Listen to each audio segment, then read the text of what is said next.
lepo pozdravljeni, hvala lepa za povabilo.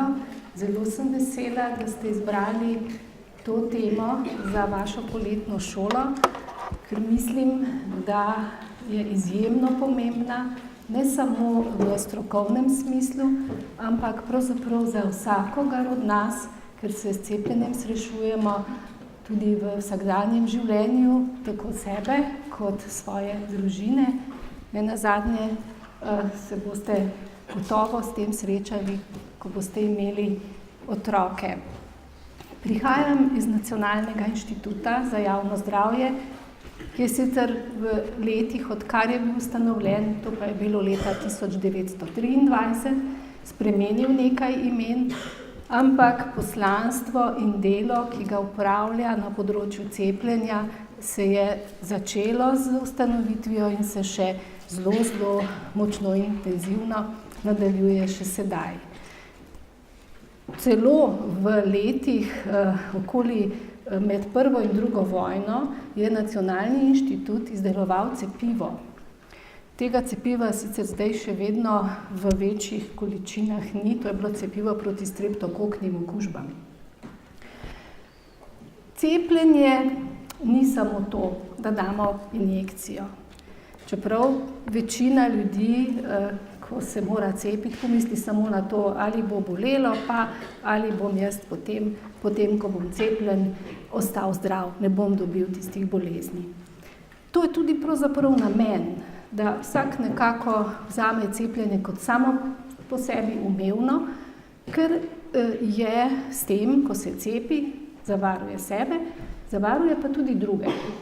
Tiste, ki se še ne morejo cepiti, ker morda niso dovolj stari za to, tisti, ki ne morejo v tistem času biti cepljeni, ker morda potekajo kakšne diagnostične preiskave ali pa imajo določene bolezni, zaradi katerih jemljejo zdravila in bi se to s cepljenjem ne izšlo.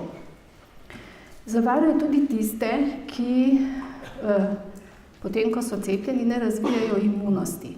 In tu je eden od tistih drobnih delčkov, kjer ima cepljenje seveda tudi svoje omejitve. Ne vzpostavi vsak popolne imunosti, no in tukaj z cepljenjem velikega števila ljudi zaščitimo tudi druge. Jaz se bom kasneje še dotaknila tega izraza kolektivne imunosti.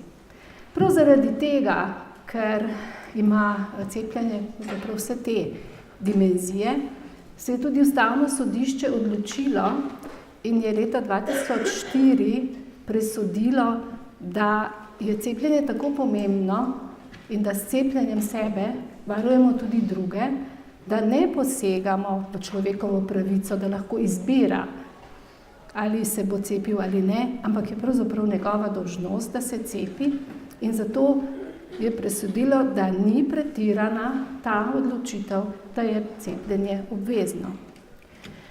Z dokazi je pa podprto, da se nalezljive bolezni pravzaprav nenehno dogajajo med nami in da pomenijo veliko breme za človeštvo. Da so grožnja za vse ljudi, ne glede na starost, ne glede na etnično pripadnost, življenjski stil, socialno-ekonomski status, tudi bogati umirajo za nalezljivimi boleznimi. Tudi znane osebnosti v preteklosti so umrle zaradi nalezljivih bolezni. Še vedno sedaj, v tem času, ko pravzaprav je na nekaterih koncih sveta velika ekonomska zmožnost, seveda na drugi strani z zelo hudimi težavami, ki jih pestijo države, se nalezljive bolezni pojavljajo, povzročajo trpljenje in predstavljajo človeško breme, seveda tudi finančno breme družbi.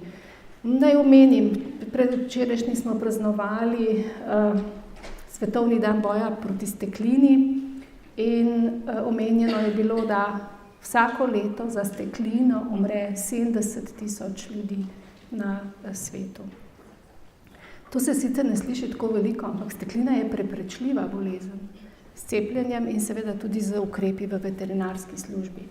No, nalezljive bolezni imajo pandemske razsežnosti in ne pa vsem novo, ampak mogoče zdaj malo bolj v ospredju je bioterorizem z biološkimi agensi.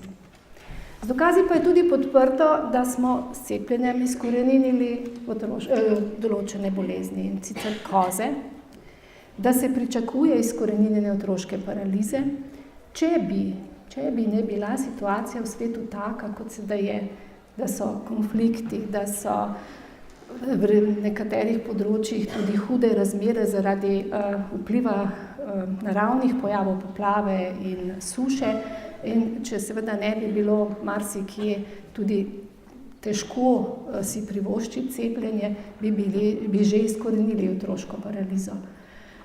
Tudi ošpic in kongenitalnih rdečk se, upamo, bomo kmalu lahko znebili. Ampak zaradi cepljenja se pa je definitivno, čeprav se nekatere od teh bolezni še pojavljajo, zmanjšala obolevnost in tudi smrtnost za nalezljivimi boleznimi. Zato se tudi včasih pri nas vprašamo, kaj pravzaprav zdaj to pomeni, mi bolezni nimamo, cepljenje pa nadaljujemo. O tem bom tudi nekaj kasneje. Kar je zelo pomembno, so cepljenja tudi doprinesla k podaljšanju življenjske dobe in kakovosti življenja prebivalcev. Seveda niso vedno potekala tako, kot kaže ta slika teh prvih cepljenj, ampak naj se dotaknem tega, da cepljenja vplivajo na podaljšanje življenja. Namreč nekaj let je tega, ker je izšel v eni reviji Toxicology, ki ima celo faktor, članek, da z večanjem števila cepljenj v programu se zvišuje umrljivost dojenčkov. Meni se je zdelo to, nekaj čudnega, zato sem si ta članek res dobro pogledala in tam so bile omenjene države, kako dodajajo število cepljenj v program in jim se dviguje umrljivost. Od tega mi definitivno v Sloveniji ne moremo potrditi in jaz mislim, da tega nobena država takega dokaza nima. Poglejte, od leta 50, ko so ti podatki statistični, kaže na to, da se je cepljenje z dvigovanjem števila odmerkov oziroma vrste cepiv v programu se je umrljivost zniževala. Seveda ne samo zaradi tega, saj vemo, da je prenatalna skrb oziroma prenatalno zdravstveno varstvo izjemnega pomena, sploh še kaj drugega, ampak naredili smo analizo tega tudi zaradi česa umirajo dojenčki, to pomeni otroci do 1. leta starosti, in ugotovili, da je večina smrti v obdobju od 0 do 3 mesecev in to je obdobje, ko pri nas otroci ne dobijo nobenega cepiva. Ker češ naj bi umirali zaradi cepiv. No, jaz mislim, da ni nobenega v tej dvorani, ki bi si ne želel, da bi se takole otroci objeli, ko bi izkoreninili še katero od bolezni. Ta slika torej kaže res pomemben dan v Evropski uniji, 21. junij leta 2002, ko je Svetovna zdravstvena organizacija, Evropski regionalni urad, proglasil, da v Evropi nimamo več otroške paralize. Dejstva pa obstajajo. Cepljenje je varen in učinkovit način zaščite. Program cepljenja pa je orodje, s katerim dosežemo, da obvladujemo nalezljive bolezni. Torej orodje, ki pa pomeni, da cepljenje torej ni samo to, kar sem že na začetku omenila, da damo injekcijo, ali pa če bi si nekoč želeli, da bi pojedli rastlino ali neko hrano, v kateri bi bilo cepivo in bi se na ta način cepili. Ampak to je nekakšna sestavljanka, puzzle, v kateri morajo vsi delci biti lepo skupaj, da dobimo res potem to pravo sliko oziroma da se nam zgodi uspešen program cepljenja. znižujemo incidenco bolezni, ampak kot rečeno, za to mora biti dosežen dovolj visok delež cepljenih. No, nazadnje pa potem pridemo do tega, da je cepljenje celo žrtev lastnega uspeha. Zaradi cepljenja bolezni nimamo več in zato torej ne cepimo več, ker ni potrebe. Ampak mi cepiti še moramo, zaradi tega, ker dokler se nam ne umaknejo mikrobi, ki povzročajo bolezni, obstaja možnost, da se ponovno pojavijo. Zato tudi Svetovna zdravstvena organizacija, torej to pomeni vse države članice, ki sodelujejo v Svetovni zdravstveni organizaciji, stremijo za tem, da bi države sledile idejam, priporočilom in možnostim, da bi cepljenje bilo možno res v vsaki državi, za vsakega državljana, saj si to pravzaprav zasluži. Zato je ena pomembna mejnik med vsemi mejniki, ki jih je Svetovna zdravstvena organizacija že postavila v okviru tega področja, kot mu rečemo, cepljenje cepiva, je bila 64. generalna skupščina leta 2011, kjer so članice glasno spregovorile, da naj bo cepljenje vrednota v vsakem okolju, da naj vsak otrok, vsak mladostnik, odrasel človek, starejši, da naj ima enake možnosti, da se lahko cepi. Da naj dobi vsak čim več je možno cepiv in da naj države krepijo zdravstvene sisteme, s katerimi bodo omogočile, da se bo cepljenje odvijalo, da bo imelo cepljenje prednost in da bodo imeli tudi postavljeno strukturo, ki bo zagotovila, da se bo cepljenje odvijalo varno. Varno tako z cepivi, varno z dobrimi praksami in s tem seveda doseglo svoj smisel.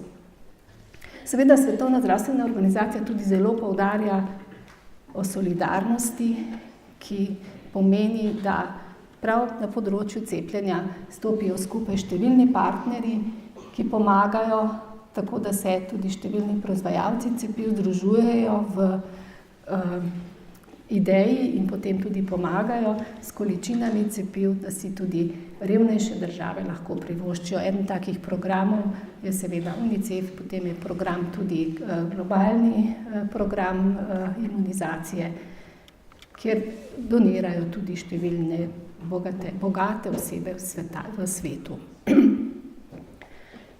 Program cepljenja, to je to, kar sem hotela povedati. To je tista sestavljanka s koščkov, ki potem pomeni, da preko cepljenja posameznika zavarujemo populacijo, tako da so v dobrobiti vsi prebivalci. Cilj cepljenja, ki ga zasledujemo, pa je, da pravočasno in popolno cepimo ciljne skupine. Ciljne skupine, ki jih je seveda treba prepoznati in dokazljivo prednostjo, ki naj bi jo jim posvetili, potem tudi vključimo v program cepljenja. Cilj cepljenja je individualna imunost. Vsak od nas si želi, da bi po cepljenju vzpostavil imunost in potem lahko potuje po svetu, lahko dela z imunsko pomanjkljivimi, ki bi jih sicer lahko ogrozili, če bi šli do njih bolni, ki pravzaprav lahko, tako kot včasih kažejo slike, otroci veselo skačejo in se igrajo na otroških igriščih, ne da bi jih potem kar naenkrat prizadele bolezni, ki so preprečljive s cepljenjem. No, že omenjeno kolektivno imunost zasledujemo, predvsem pa je seveda ta programski cilj to, da preprečujemo, da se bi širili povzročitelji, ki seveda ne poznajo meja. V Evropi seveda že zdaj nekako nismo poznali meja, ampak mikrobi oziroma nalezljive bolezni ne poznajo niti meja med kontinenti, niti razdalj. Pravim, nalezljive bolezni se širijo s hitrostjo najhitrejšega prevoznega sredstva. Ampak naš cilj je, da jih odstranimo in da tudi izkoreninimo. Končni cilj pa je, da prenehamo cepiti. In pravzaprav, če bi človek rekel, joj, kaj pa zdaj, se proizvajalci pa ne bodo več bogateli, ker zdaj bogatijo s cepivi, kar je pravzaprav čista manipulacija. Proizvajalci v svojem, kaj se reče, v velikem proizvodnem programu imajo številna zdravila, ki bi gotovo mnogo bolje lahko prodajala, če ne bi imeli cepiv, ker bi potem lahko tiste bolezni zdravili in bi šla zdravila dobro v promet. Cepiva številnim predstavljajo zelo droben delež njihovega programa in tako se na žalost zgodi, da kakšen proizvajalec reče, tega pa ne bom več počel. No in nedavno sem brala, da je francoska ministrica zelo, bi rekla, poudarila, da od proizvajalca svojega v Franciji pričakuje, da bo proizvajal cepivo, namreč kar nekaj časa se čuti pomanjkanje cepiva proti davici, tetanusu, oslovskemu kašlju, otroški paralizi in hemofilusu influenci B, ki je poznano kot 5-valentno cepivo, kar se seveda ne sme zgoditi, ker se nam na ta način lahko vrne 5 bolezni z enim samim umikom. In je torej poudarila, da nikakor ne pride v poštev, da bi njihov proizvajalec to zadevo opustil. Kaj pomeni prenehanje cepljenja? Žal ne takoj, ko bolezni ne zaznavamo več, ker če bi bilo temu tako, ne bi mi zdaj ta trenutek lahko nehali cepiti proti davici, lahko bi nehali proti otroški paralizi, hemofilusa praktično ni več, hepatitis B se sicer umika, no, ampak ne gre za to, da lahko takoj preneham. Tudi zdaj, ko je država proglasila, da smo prosti stekline, ne pomeni, da tega programa cepljenja na področju veterinarstva in na področju zdravstva ne bomo izvajali več. Ne, obstati morajo pogoji, kriteriji, ob katerih se lahko to preneha. No, recimo, ko smo prenehali s cepljenjem proti kozam, gotovo se mi zdi, da nihče med vami ni bil cepljen proti kozam, je kdo bil? Ne, bi rekla, da ne, ker ste mlajši.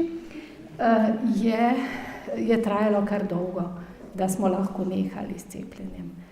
Ker mora biti zaprav resnično evidence-based, da povzročitelj nima več možnosti, da bi se pojavil, kar je najbolj problematično, da se tudi ne sme nahajati v laboratorijih ali kjerkoli drugje v okolju, ker bi s tem lahko čez čas, poglejte, praktično neimuna populacija za koze v tej dvorani, vnos takega povzročitelja bi bil katastrofalen.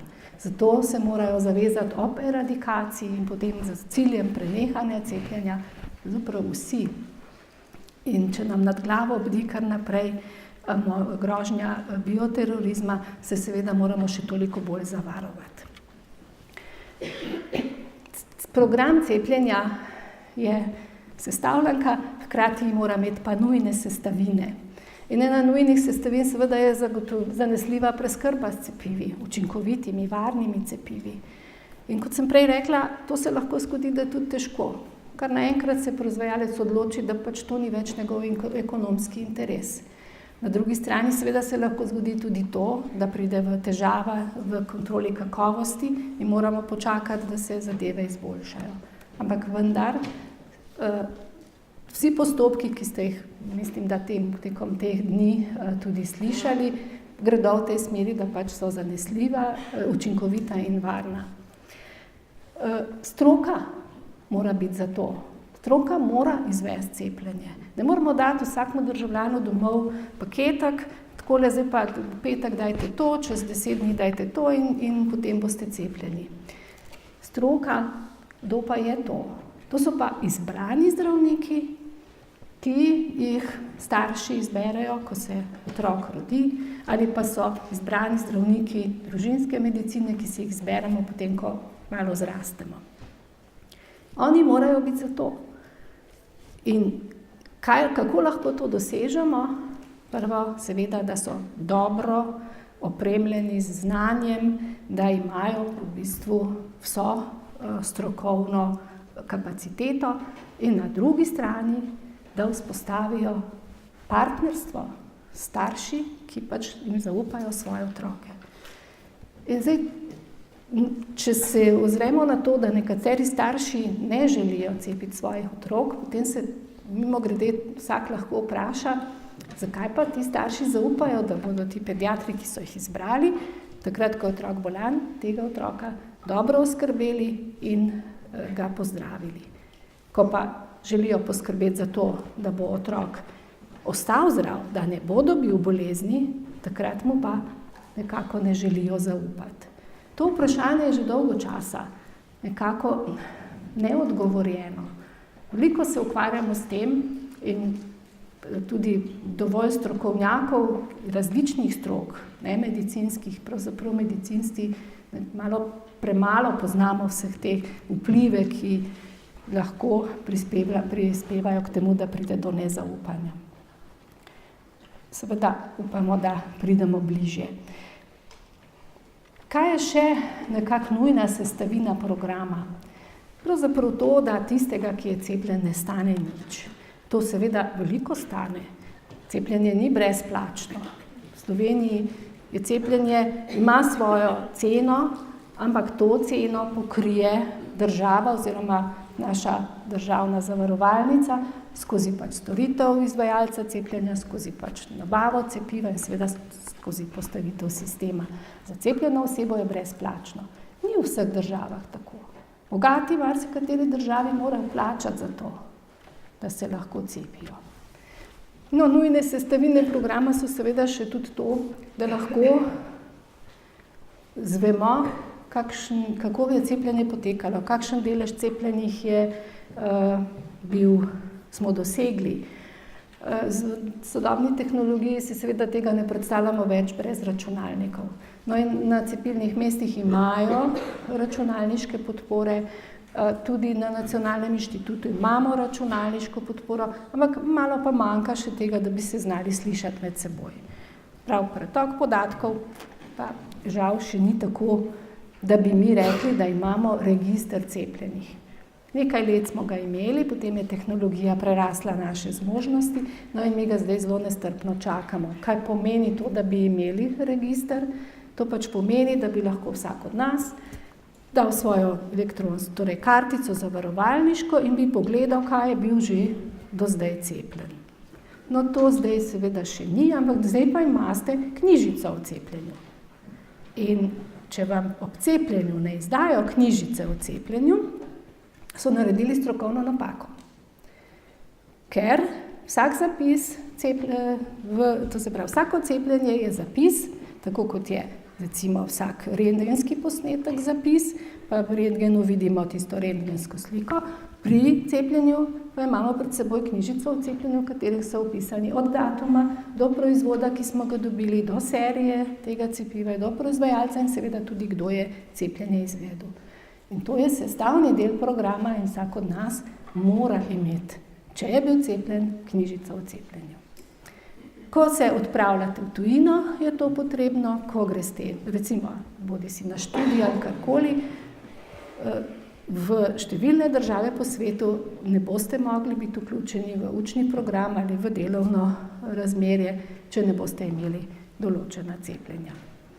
Izjemno pomemben je tak, bi rekla, možnost, da tudi izmenjujemo podatke, če želimo vedeti, kakšen vpliv ima cepljenje na pojav bolezni, na dogodke, na katere cepljenje lahko vpliva. Če ne bi zbirali podatkov o cepljenju, potem ne bi mogli reči, da imamo toliko in tolikšen delež cepljenih. Na drugi strani, če ne bi zbirali podatkov o pojavu, recimo nalezljivih bolezni ali o pojavu raka, ne bi mogli ocenjevati, ali se nam te incidence teh bolezni znižujejo. To pomeni tudi povezovanje teh podatkov med seboj je izjemno pomembno. Trudimo se, da bi lahko povezali podatke o cepljenju proti HPV ki je v Sloveniji začelo leta 2009 in je sistematično cepljenje, zatem z registrom raka, kjer bi videli, kako se nam znižuje obolevnost. Eden z pomembnih delov programa je komunikacija ali pa lahko rečemo diseminacija naših informacij in seveda potem komunikacija, kar ne pomeni predavanje, podajanje vsebin, ampak pomeni dialog. Pomeni, da ima vsak pravzaprav v tej komunikaciji svojo priložnost, da zadevo pojasni, da dobi pojasnilo, da se čim hitreje in čim bolje potem med seboj razumemo. Zagovorniki so eden pomembnih elementov programa cepljenja. Kaj to pomeni? V angleško se reče advocacy. To pomeni, da nam lahko zagovornik pomaga, da pravzaprav tudi tisti, ki morda oklevajo, ki dvomijo, ki si mislijo, vse bo šlo mimo, najdejo tistega, za katerim bodo morda ali pa kateremu bodo morda prisluhnili. Kdo je lahko večji zagovornik kot mi, zdravstveni delavci, vi, bi rekla, strokovnjaki na področju bioloških znanosti, ker razumemo, ker vemo, kaj se v telesu dogaja in s svojim zgledom lahko prispevamo, da nam bodo prisluhnili še drugi. Ali mislite, da je res, da s svojim zgledom, pa se kar na zdravnike naslonim, da dajemo svoj zgled? Če bi samo gripo vzeli, cepljenje proti gripi vzeli, podrobnogled bi lahko rekli, niti pomotoma ne. Verjetno pri nekaterih drugih cepljenjih ni tako zgovorno, ker proti hepatitisu B so zdravstveni delavci vendarle cepljeni, no in s tem programom cepljenja proti hepatitisu B za zdravstvene delavce smo dejansko dosegli, da med zdravstvenimi delavci, vsaj kar je povezavi z delom hepatitisa B, ne beležimo več. Ampak pri gripi pa nimamo tega, bi rekli, zgleda, pa bi ga morali imeti. Kaj lahko zdravstveni delavci pomagamo? Če se cepimo proti gripi, zaščitimo sebe, se pravi, bomo hodili lahko na delovno mesto, ker v sezoni gripe ne bomo zboleli. Zaščitimo svoje bližnje, kar seveda je prav, ker če zbolimo, lahko zbolimo pa tudi na delovnem mestu, prenesemo bolezen domov. No, ne nazadnje, ampak zelo pomembno zaščitimo svoje paciente, ker s tem, ko ne prenašamo bolezni na paciente, seveda njim omogočimo, da brez zapletov, vsaj kar bi zadevalo okužbo v sezoni gripe, prebolijo tisto, zaradi česar so prišli po zdravstveno pomoč oziroma v bolnišnico. No, sestavni del programa je pa seveda tudi nenehno spremljanje, ocenjevanje uspešnosti in seveda na podlagi tega izboljšanja. Izboljšanja, za katera stremimo v tej meri, da bi pravzaprav imeli idealno cepivo, ki ga ne bi bilo treba dati po injekciji, ker to boli, ki bi ga dali lahko enkrat, pa bi bili zaščiteni proti vsem boleznim, ki jih imamo. No, v tej utopiji seveda ne naprej. Ključni koncept v programu cepljenja pa je, da imamo korist od tega. Ne, da ima korist samo proizvajalec, ko smo prej omenili, da ta korist pri proizvajalcu pravzaprav ni tisto, kar bi s prstom kazali, da zato vplivajo na nas, ker hočejo imeti korist, ker hočejo imeti dobiček, nasprotno, z toliko veliko, bi rekla, zahtevami po kakovosti je pri cepivih to gotovo manj kot za katerakoli druga zdravila, ampak korist mora biti večja od morebitnega tveganja. In nihče nikoli ne bi mogel reči, da se lahko izognemo neželenim učinkom. Vsako zdravilo lahko povzroči neželen učinek.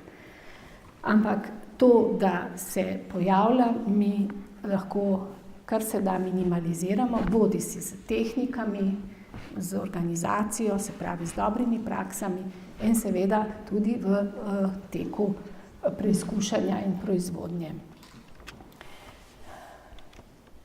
Kako se odločamo, da postane neko cepljenje sestavni del cepilnega programa? Vedno tako, da na rezultatih raziskav, številnih podatkov, znanstvenih dokazov in v našem prostoru o koristih za posameznika in za populacijo. Lahko je neko cepljenje za celotno skupino, recimo za vse otroke, lahko pa je ciljano za določene starostne skupine, za določene situacije, recimo tudi v nekaterih obdobjih življenja oziroma v nekaterih situacijah, tudi kroničnih boleznih, je cepljenje zelo pomembno. Torej tam, kjer lahko pripelje največjo korist tistega, ki bo cepljen. Seveda, država je tukaj tudi nekoliko sebična, če že plača, potem pa naj bo korist tudi za državo, kar pa pomeni, da bo imela od otroštva preko mladosti dobro delovno silo, ki bo seveda lahko pomagala ustvarjati naprej za nove generacije. Kako je naš program zorel? Prej sem že omenila, da je naš inštitut od leta 1923, ampak prej je bilo samo cepljenje proti kozam, predtem, ker je 1800 začelo cepljenje proti kozam. Potem pa dolga praznina, čeprav so bili številni poskusi. No in zelo zanimivo je to, da je naše ozemlje, ne moram reči Slovenija, ampak naše ozemlje, imelo zelo hitro uvedena cepljenja, ko so bila tudi drugod v naši bližnji okolici.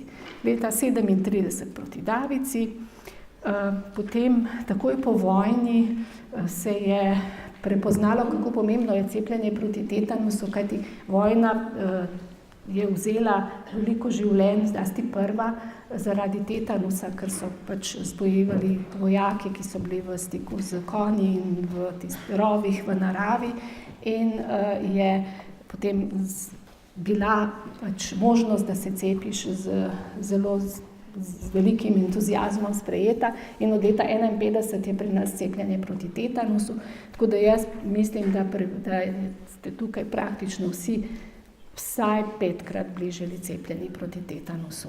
Lahko bi bili pa celo 7-krat. Tudi naši drugi državljani so cepljeni proti tetanusu. Da bi lahko rekli, da morda samo kakšna ženska oseba, ki seveda ni služila vojaški rok, je lahko necepljena zdaj pri svojih nad 70 let starosti. Sicer pa bi po našem programu morali biti vsi. Žal pa se tetanus še vedno kdaj pojavi. Z velikimi uspehi infektologov sicer ni smrtnega izida, kar je velik uspeh, ker tetanus je nenazadnje je smrtna bolezen, ampak pri vseh teh, kjer so v zadnjih letih zboleli, je bilo ugotovljeno, da niso dobili niti enega odmerka tetanusa. No, otroška paraliza je seveda, cepljenje je posledica tega, da so bile velike epidemije otroške paralize, tudi na Slovenskem, in med prvimi smo prejeli cepiva, v letu 1957 že inaktivirano cepivo, potem kasneje živo cepivo, ki smo ga dobivali po žlički, in potem od leta 2003 samo še mrtvo cepivo, ki ga spet dobivajo otroci v obliki injekcij. Ošpice leta 1968, spet zelo zgodaj, beležili smo umrle za ošpicami, tudi z tem subsklerozijočim panencefalitisom, ki je zelo huda bolezen, nepotrebna, ker ravno cepljenje preprečuje tudi to. Mumps se je pridružil kakih 10 let kasneje, rdečke smo začeli že v 70-ih letih, ampak je bilo to le za dekleta. Zdaj boste rekli, vedno samo dekleta, tukaj vas je sicer največ. Zakaj? Zato, ker smo takrat želeli preprečiti da bi dobili otroci kongenitalne rdečke. Se pa je ravno pri rdečkah videlo, da je potrebno doseči kolektivno imunost, da virusa ni več, ker tudi pri tej pomanjkljivosti cepljenja, da vsak ne vzpostavi imunosti, lahko ostane katera od deklet nezaščitena in če dečki še vedno oziroma moška populacija še vedno širi virus, potem nismo naredili tistega, kar bi s cepljenjem morali. Zato smo leta 90 vključili program za oba spola in mi zdaj rdečk ne beležimo več in tudi kongenitalnih rdečk ne.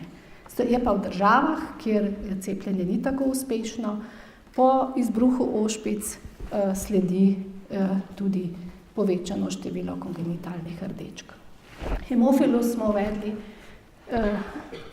po indikacijah že prej, za vse otroke pa leta 2000. Tu je bila situacija, da so starši pritisnili na stroko in na ministrstvo naj že uvede cepljenje. Zato, ker sta umrla 2 otroka, ki sta imela hemofilusni meningitis.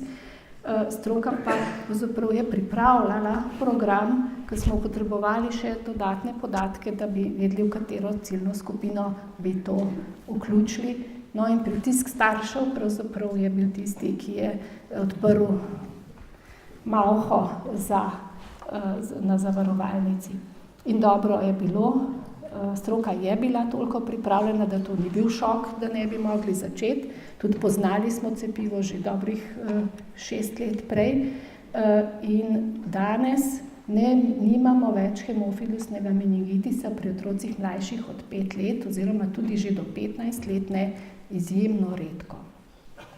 Hepatitis B je cepljenje, ki je zelo, zelo ogrelo našo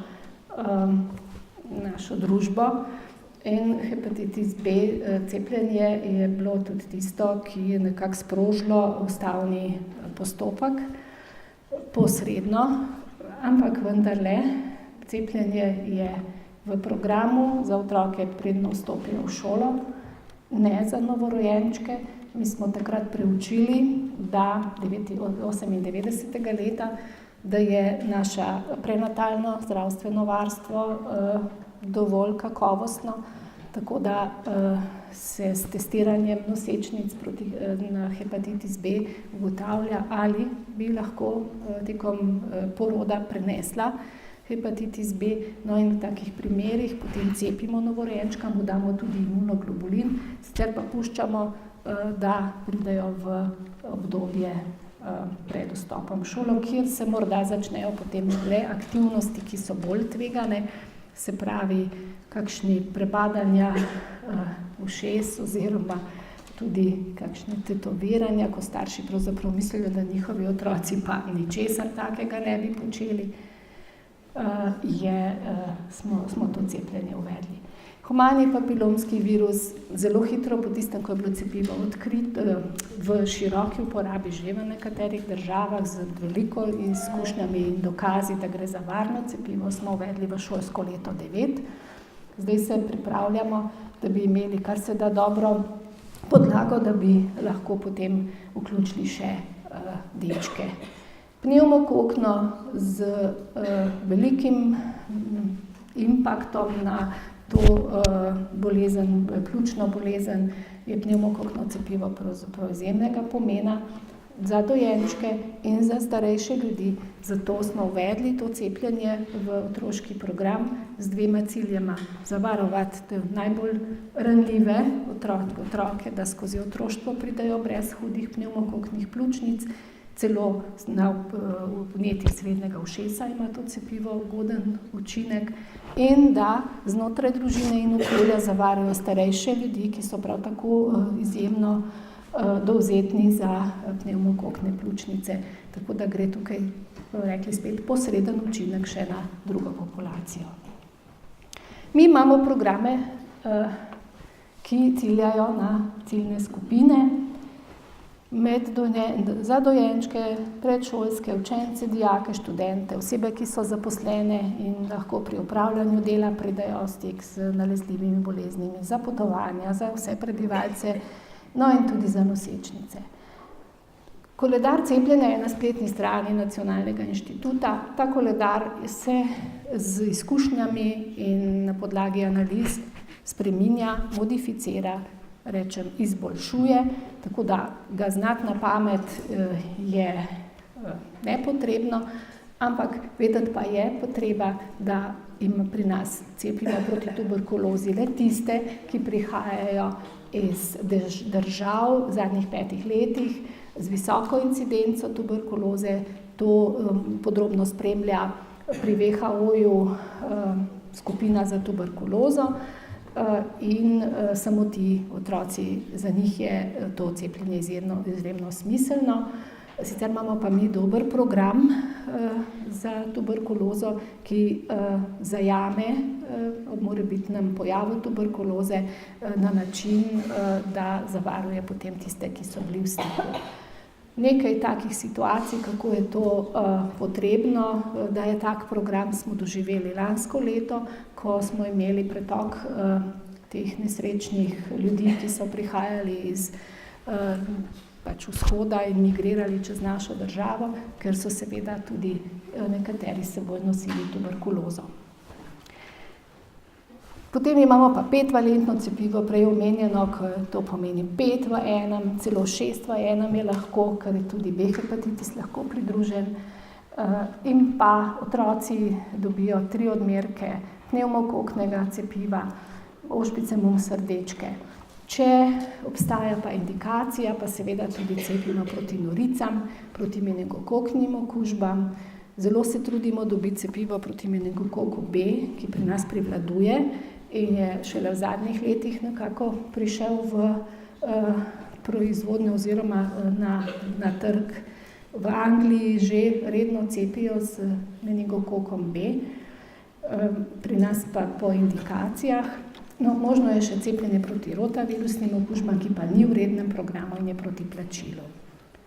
Moramo omeniti, da tudi nedonošenčki so lahko cepljeni, ampak takrat, torej, ko dosežejo kronološko starost in pravzaprav so kot ostali otroci lahko cepljeni.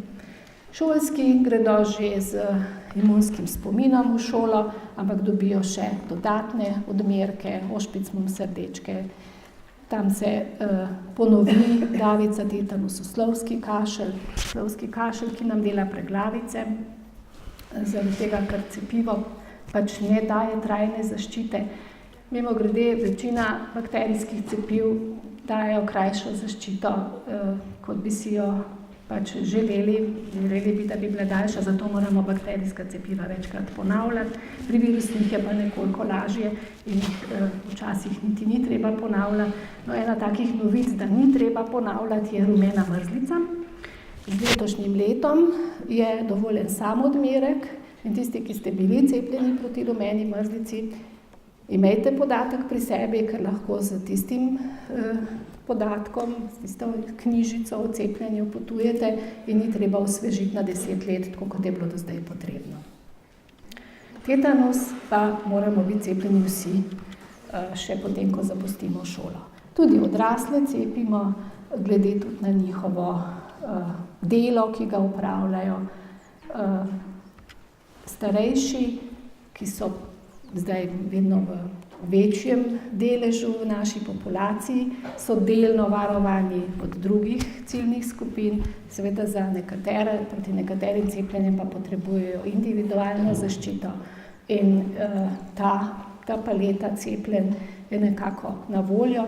Zelo smo veseli, da prihaja možnost cepljenja proti herpes zostru, zato ker je starejša populacija, ker pravzaprav v velikem deležu žrtev te okužbe celo večkrat. Potniki, ki med vami gotovo mnogi poznate, da se je treba pred potovanjem zaščititi, zaradi tega, ker nas pač tam v drugem daljnem svetu čakajo druge bolezni, kot jih imamo pri nas. Pri nas seveda ni potrebno, da bi imeli reden program za rumeno mrzlico, za japonski encefalitis, meningokok širšega spektra. Za potovanja so pa te tudi malarija, za potovanja so pa ta cepljenja nujna. Nosečnosti je cepljenje možno, celo zelo potrebno. Vsaka nosečnica bi pravzaprav morala imeti zaščito pred tetanusom. Pa zdaj, če govorimo v našem prostoru, ko vemo, da so porodi vodeni kakovostno, je to seveda manjšega pomena za neonatalni tetanus, ampak v svetovnem merilu pa izjemnega. Mi nimamo neonatalnega tetanusa. Pomembno je cepljenje proti gripi. Vsakoletno cepljenje, torej v nosečnosti lahko preprečimo res hude težave, ki bi jih povzročila lahko gripa. No in pa oslovski kašelj. Z cepljenjem nosečnic proti oslovskemu kašlju zavarjamo novorojenčka v tistih drobnih nekaj mesecih, ko še ne more biti sam cepljen, da ne zboli za oslovskim kašljem. Ker oslovski kašelj v tej nizki, najbolj ranljivi starosti je lahko usoden. In tudi pri nas smo imeli smrtne primere oslovskega kašlja. Priporočamo ga nosečnicam, recimo, če dam primer Anglije, pa seveda so že uvedli v reden program. Ena od varovalk, da je cepljenje lahko obvezno, je pa tudi to, da preverjamo, ali obstaja razlog, zaradi česar ne bi mogla biti oseba cepljena. To pomeni, ali so kontraindikacije za cepljenje. In to je tisto, kar je upoštevalo Ustavno sodišče, ko je presojalo tudi o obveznosti cepljenja. Ali je cepljenju se možno izogniti.